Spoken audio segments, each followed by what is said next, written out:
Assalamualaikum warahmatullahi wabarakatuh. Perkenalkan nama saya Glory Kristalina Liupasa dari Universitas Pendidikan Muhammadiyah Sorong. Nah, pada kesempatan kali ini saya dipercayakan sebagai fasilitator keamanan pangan yang akan menjelaskan kepada Bapak Ibu sekalian tentang cara produksi pangan olahan yang baik.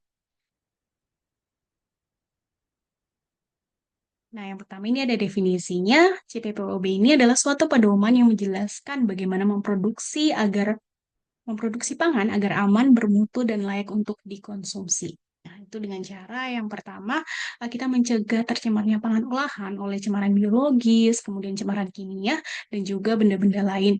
Kemudian kita mematikan atau mencegah hidupnya jasad treni, patogen. Dan yang terakhir itu kita mengendalikan proses produksi.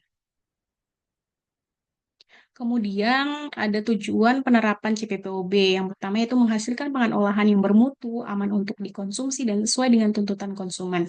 Yang kedua, mendorong industri pengolahan pangan agar bertanggung jawab terhadap mutu dan keamanan produk yang dihasilkan. Dan yang ketiga, meningkatkan daya saing industri pengolahan pangan.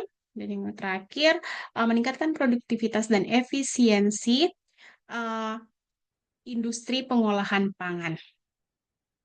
Nah, langsung saja kita masuk kepada elemen-elemen dalam CPPOB. Yang pertama itu ada pimpinan. Nah, di mana pimpinan ini akan melakukan pemeriksaan itu melalui wawancara atau juga observasi secara langsung. Di mana pimpinan ini harus memenuhi uh, regulasi terkait dengan keamanan pangan dan juga dia harus uh, memastikan apakah proses produksi itu berjalan dengan baik atau tidak. Lalu yang kedua itu ada sanitasi lokasi dan lingkungan. Nah, di mana ini kita lihat secara fisik. Itu lingkungannya itu harus bersih, kemudian tidak berdebu. Lalu selokannya juga itu harus berfungsi dengan baik. Kemudian eh, tempat sampahnya itu harus tempat sampah yang berpenutup. Lalu yang ketiga itu ada pabrik. Nah, di mana ini pabrik ini harus dirancang sesuai dengan jenis pangan yang diproduksi ini. Kemudian bangunannya itu harus terawat, lalu juga harus terdapat pencegahan hama agar hama tersebut tidak menjadi kontaminasi atau tidak menyebabkan kontaminasi. Kemudian yang keempat itu ada pasokan air, di mana ini air tersebut ini harus jumlahnya itu harus sesuai dengan kebutuhan. Kemudian air ini juga harus memenuhi standar air yang digunakan pada pangan. Kemudian yang kelima itu ada sanitasi dan higienik karyawan, di mana kita berfokus pada peluang pencemaran dari karyawan itu sendiri, entah itu pencemaran disengaja ataupun tidak sengaja, sehingga kita berfokus pada kesehatan karyawan, kemudian kebersihan dari karyawan tersebut, dan juga perilaku karyawan tersebut.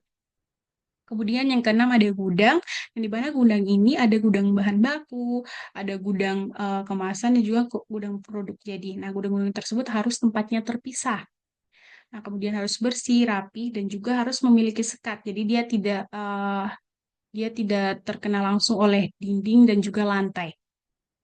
Kemudian di situ juga harus menetapkan sistem FIFO dan FIFO, di mana FIFO ini barang yang masuk dulu keluar terlebih dahulu. Sedangkan untuk FIFO sendiri barang yang kadaluarsa lebih dulu keluar.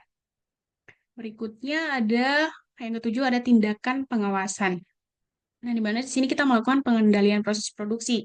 Kita melihat dari bahan-bahan, apakah sudah sesuai dengan persyaratan, kemudian air, persyaratannya bagaimana, kemudian komposisi dan formulasinya, cara produksinya, kemudian untuk jenis dan ukuran dari kemasan itu sendiri, kemudian keterangan dalam produknya juga harus diperhatikan.